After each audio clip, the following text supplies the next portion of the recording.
स्वागत सुस्वागत आपण मानकु आउ एक नुआ वीडियो को आज आम पढ़ा 4th semester Odia honours core paper 10 रो यूनिट 1 रे जो रही सारला महाभारत ये सारला महाभारत रे दुर्योधन रक्त नदी संतरण विषयटी रही ये दुर्योधन रक्त नदी संतरण विषय आम माने केतोटी संक्षिप्त प्रश्न उत्तर आज वीडियो रे आम माने पढ़िबा।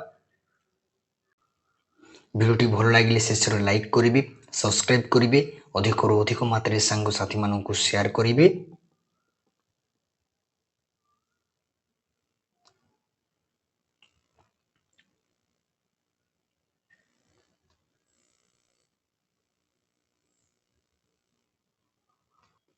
सारला दासों पितृदत्त नाम कौन?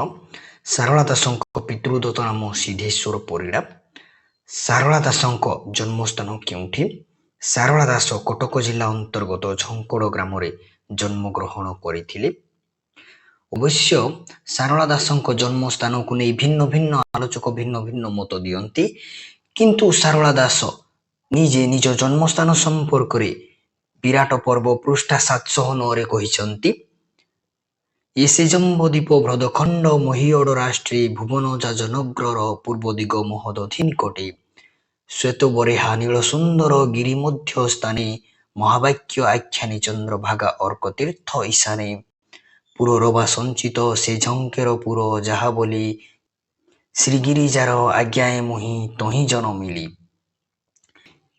ए तथ्य को आधार करी पंडित गोपीनाथ नंद शर्मा कहती सारला दास कटक जिला अंतर्गत झंकड़ प्रगणास्थ श्री सारला पीठर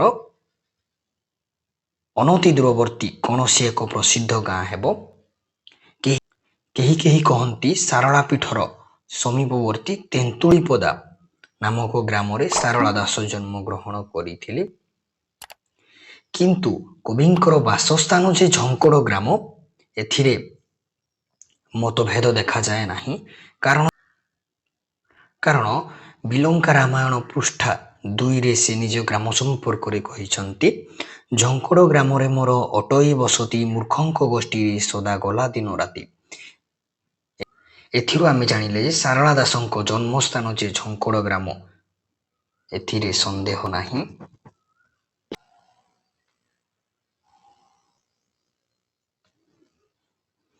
सारला दास क्यों देवी कृपारू कवित्व लाभ करथिले? सारला दास सारला देवी कृपारू कवित्व लाभ करथिले।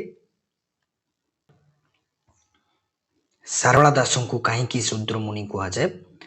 सारला दास बन्न शूद्र और जाति मुनि मुनि जातिर लोक माने ठाकुराणी सेवक थिले, तेणु सारला दास को शूद्र मुनि कहा जाए। यही शूद्र मुनि उपाधि तांकु देवी प्रदान करथिले बोली से मत प्रकाश करती।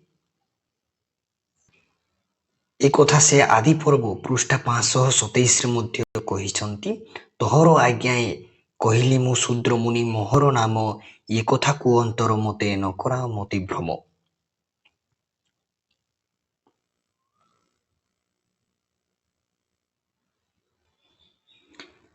सारला दास ओडिशार क्यों राजांक समसामयिक? सारला दास ओडिशार सूर्यवंशर प्रतिष्ठाता सम्राट कपिलेन्द्र देवंक समसामयिक। सारला दासंक रचित प्रथम काव्यर नाम कौन?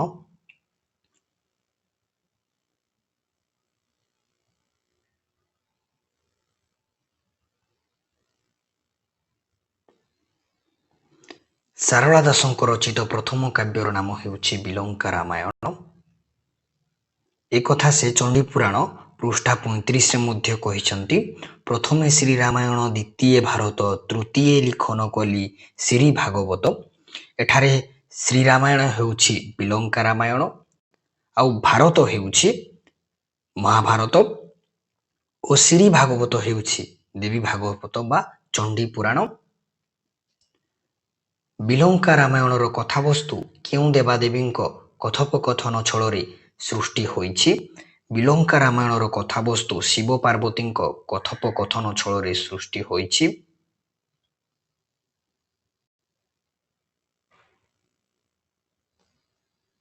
सारलांक कवित्वर श्रेष्ठत्व क्यों काव्य प्रतिफलित होइछि? महाभारत काव्य सारलांक श्रेष्ठ कवि प्रतिभा प्रतिफलित होइछि। ସାରଳାଙ୍କ ମହାଭାରତ କେଉଁ ବୃତ୍ତରେ ରଚିତ? ସାରଳାଙ୍କ ମହାଭାରତ ଦାଣ୍ଡି ବୃତ୍ତରେ ରଚିତ ହୋଇଛି। ସାରଳା ଦାସ ହିଁ ହେଉଛନ୍ତି ଦାଣ୍ଡି ବୃତ୍ତର ଜନକ।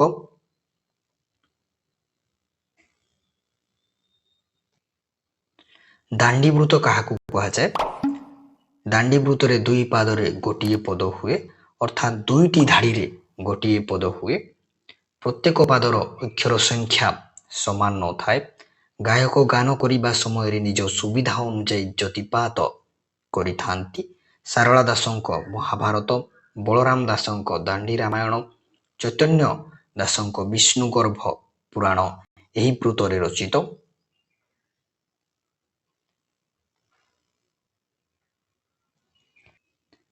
ସାରଳା ମହାଭାରତରେ ସାରଳା ଦାସ କେଉଁ କେଉଁ ପର୍ବର ନୂତନ ନାମକରଣ କରିଛନ୍ତି? ସାରଳା ମହାଭାରତରେ ସାରଳା ଦାସ ମଧ୍ୟ ପର୍ବ, ଗଦା ପର୍ବ ଓ କାଇଁସିକା ପର୍ବର ନୂତନ ନାମକରଣ କରିଛନ୍ତି। ସାରଳା ଦାସ କେଉଁ ଧର୍ମାବଲମ୍ବୀ ଥିଲେ? ସାରଳା ଦାସ ଶାକ୍ତ ଧର୍ମାବଲମ୍ବୀ ଥିଲେ।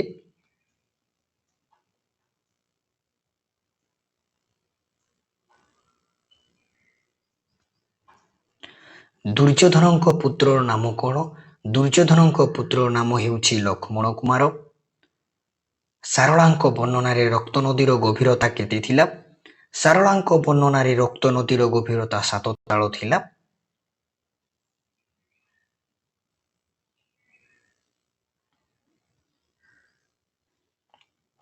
ରାଜା ଦୁର୍ଯ୍ୟୋଧନ କାହାକୁ ଯୁଦ୍ଧ ଛାଡ଼ି ବନସ୍ତକୁ ଚାଲିଯିବାକୁ କହିଥିଲେ? ରାଜା ଦୁର୍ଯ୍ୟୋଧନ ନିଜ ପୁତ୍ର ଲକ୍ଷ୍ମଣ କୁମାରକୁ ଯୁଦ୍ଧ ଛାଡ଼ି ବନସ୍ତକୁ ଚାଲିଯିବାକୁ କହିଥିଲେ।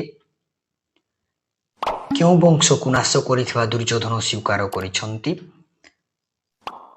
ଗାନ୍ଧାରସେନ ବଂଶକୁ ନାଶ କରିଥିବା ଦୁର୍ଯ୍ୟୋଧନ ସ୍ୱୀକାର କରିଛନ୍ତି।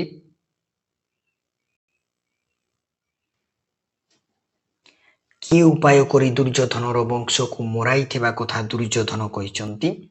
ଶଙ୍କୁନି ଉପାୟ କରି ଦୁର୍ଯ୍ୟୋଧନର ବଂଶକୁ ମରାଇଥିବା କଥା ଦୁର୍ଯ୍ୟୋଧନ କହିଛନ୍ତି। କୌରବ ସୈନ୍ୟଙ୍କୁ ପଳାୟନ କରୁଥିବା ଦେଖି ସମସ୍ତ ପାଣ୍ଡବ ସୈନ୍ୟଙ୍କର ଅବସ୍ଥା କିପରି ଥିଲା? କୌରବ ସୈନ୍ୟଙ୍କୁ ପଳାୟନ କରୁଥିବା ଦେଖି ସମସ୍ତ ପାଣ୍ଡବ ସେନା ପାଗଳ ବ୍ୟାଘ୍ର ପରି ଲମ୍ଫ ପ୍ରଦାନ କରିଥିଲେ।